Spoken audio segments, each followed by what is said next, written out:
gbìyànjú àti fún mi ní májèlé jẹ. Májèlé?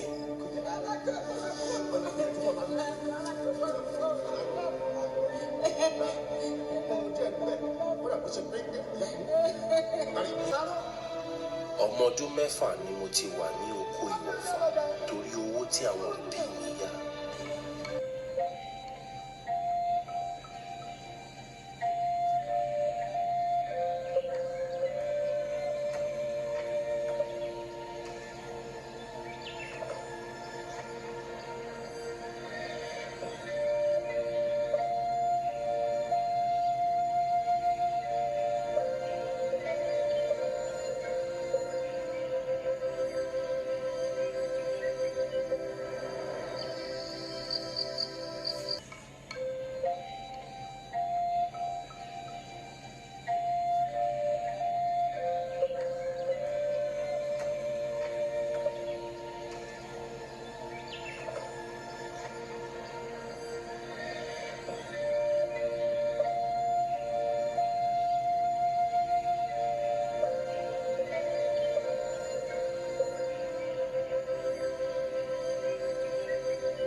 Welcome back to my YouTube channel. My name is Anikulapo Ayuade for short, period. If this is the first time you are seeing my beautiful face, thanks for clicking on this video. And if this is not the first time you are seeing my face, thanks for coming back to my channel. Before we get right into the video, please subscribe to my channel. Like, it won't take you anything to subscribe to my channel, okay? So please subscribe to my channel. So today I'm going to be talking about a movie that just dropped on Netflix last week titled Anikulapo. Like, you have death in your pouch, you know. So this movie is directed and produced by Kunle Afolayn and it's on Netflix and in the cinemas. So if you've not seen it, it's either you go to the cinemas or you watch it on Netflix. But I'm certain that most of the people watching this right now have seen the movie because this movie got people talking a lot. People have different opinion on the movie. So I just thought, let me just say my bit on it. Let me just see what I feel about the movie because I've seen a lot of comments. I've seen different comments. So the big question after you watch the movie is, who is the victim? So I'm just going to talk about who I think the victim is. So let's get right into the video. So I'm just going to be reading some of the comments I find very interesting and I'm going to be talking about it. So when the movie came out first, the comment people were just saying was, men has come, men has come, men has come. So this was the first comment I saw that was contradicting that fact. And let me just read out the comments. So this says, all of una they say fear men. Remember she was married to a king before she met Saro. Why cheat on the king? Okay, sometimes we don't like what fate brings to the table, but if we can be patient and believe in destiny, we won't look outside for what is not lost. Don't fear men, fear karma. Same breakfast she served the king, Saro served it back to you. Okay, so my own personal opinion is that I don't agree with this person's comments because in the movie she was forcefully married to the king. Like, it wasn't her wish to get married to the king. In Yoruba land, they call something like Obagbesele. If Obagbesele, like, you are now the king's property, like the king own you. Do you understand? So Obagbesele since she was very, very little.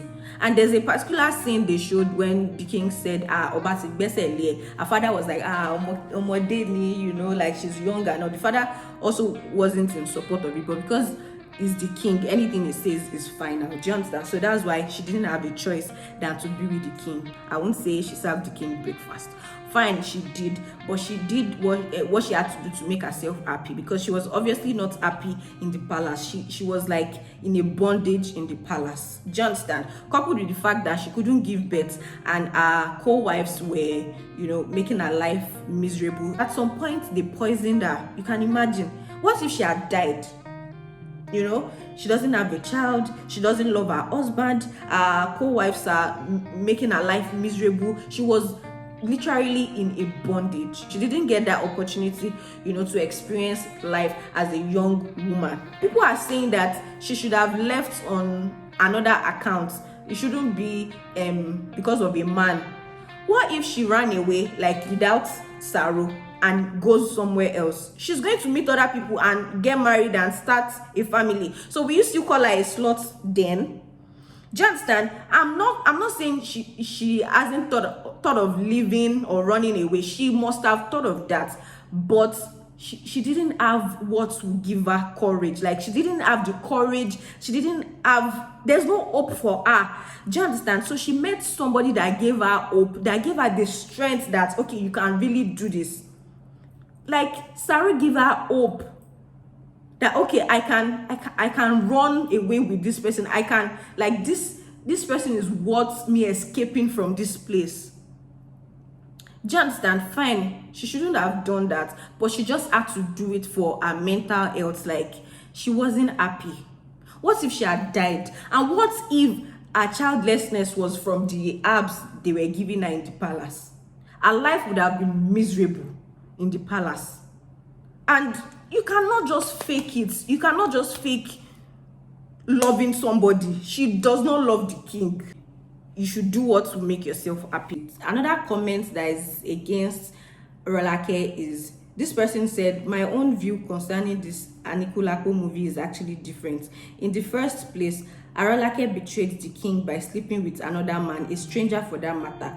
And at the end, the happiness she thought she never had and would have seen in Saro, it was even worse than where she was coming from. Not only men are scum, women are also scum too. It's vice versa.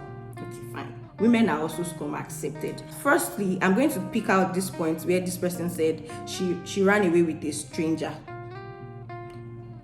At that point, Saro wasn't a stranger to her anymore.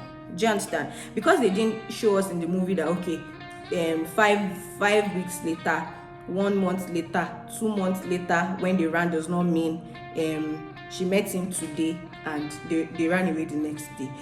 My opinion, even if you meet somebody today and you guys get to know each other, you guys have conversations on your backgrounds, how your experiences in life and all, I don't think you guys are still strangers.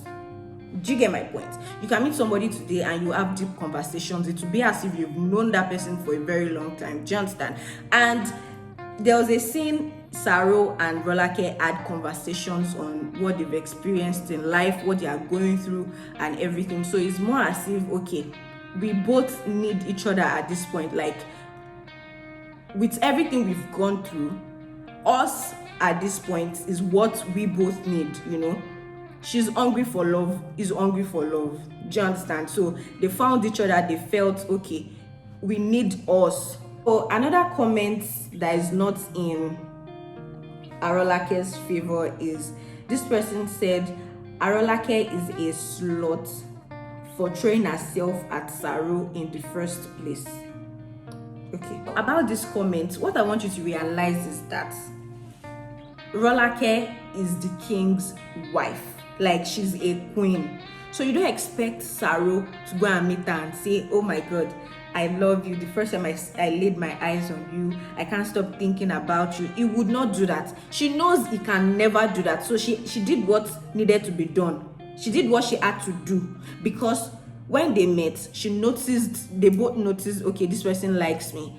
I like you too. But Saro is just a normal thing for a man to, ask a woman out and say, okay, I love you, blah, blah, blah. But in this case, She knows that this man would never come because of her status, because of who she is in the village, you know. So he would never come and meet her. So she did what she had to do because she knows that, okay, this person loves me too, but he cannot come and meet me because of who I am. Same with Shola Shobowale. I can't remember her character name, but she was the one that went to meet Saro. Jiget. Saro cannot even see that type of woman with her status and go and meet her and say, okay, I want to be with you. No. She knows he cannot even come and meet her. That's why she went to meet him. Imagine him not being able to talk to that woman that is not even the queen, no. Not to talk of the queen. No. So she did what she had to do because she knows he would not come and meet her. So there's actually this comment also that Bimbo Ademoye put out there for people to, you know, talk about, and she said, guys, quick question, who is the victim, Saro or Arolake? Because I'm seeing some tweets saying fear women how. So over to you guys. If you feel Arolake is the bad guy, please comment fear women, and if you think it's Saro, please comment men has come. In my personal opinion, I think both of them are victims, you know, but Saro would have avoided being a victim if he did not betray Arolake. Honestly, if he didn't betray her, the story wouldn't have ended the way it did. People saying that Saro had to cheat on her because she couldn't bear him a child. I won't accept that, because he did not cheat on her with the intention of him having a child in the first place. He was attracted to the maid. Do you understand? And if he wanted a child badly, and Arolake is not giving him a child, it's something they should have, you know, talked about. And I'm sure with how much Arolake loves him, she would agree to him getting another wife. Like, okay, and since I can't bear a child, don't worry, let's do this. Like, it's something they can talk about. But he didn't talk about it with her. One thing I really want to say also is that you really don't know a man's behavior when he's poor. Do you understand? Because his real character would come out when he's rich, like when he's very, very comfortable. Because these days, most of all these men that are having serious relationships and all, is because they don't have money. It's because they don't have money, because cheating is expensive. Dating multiple women is very, very expensive, because you would have to satisfy this, satisfy that, do this. You won't be able to save. So in order for you to save and manage what you have, you'd rather be with one person, you know. So when that's why you hear people saying, oh, it just changed all of a sudden. It did not change. That has been his behavior, but because he does not have the money to showcase that part of him that time, do you understand? But now he has the money to bring out that behavior. Like, do you get my point? If he had gotten married to the other wives based on children and all, and he didn't disrespect her or betray her in any way, they would have lived happily ever after. Do you understand? Because you are giving her the respect she deserves. You appreciate her based on all the things she has done for you. You don't disrespect her. Why would she want to do something bad to you? Or why would she want to take your power away? She wouldn't have to do that if he did not disrespect her. To the extent that those wives disrespect her, like they don't regard her at all, which is very bad. One more thing I would say is what she did at the end of the day wasn't really good, because I'm sure she didn't think it through. Fine, she was in a bad state and all, but she definitely didn't think it through. Because instead of you wasting the power of life and death, so why can't you just take it to yourself and keep it for yourself? You know, keep it and use it wherever you move to, instead of you pouring it away. So the power of life and death is a waste to her, is a waste for him, and she just allowed the king's son die, which I didn't really like.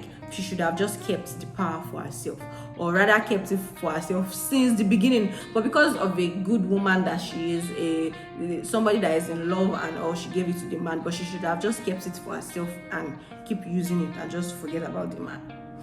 My personal opinion, okay? Period.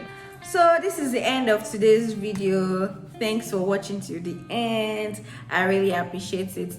I know you have your opinion on the movie, and I have mine also. This is just my personal opinion. You get my point. So see you in my next video. Take care of yourself. Bye bye.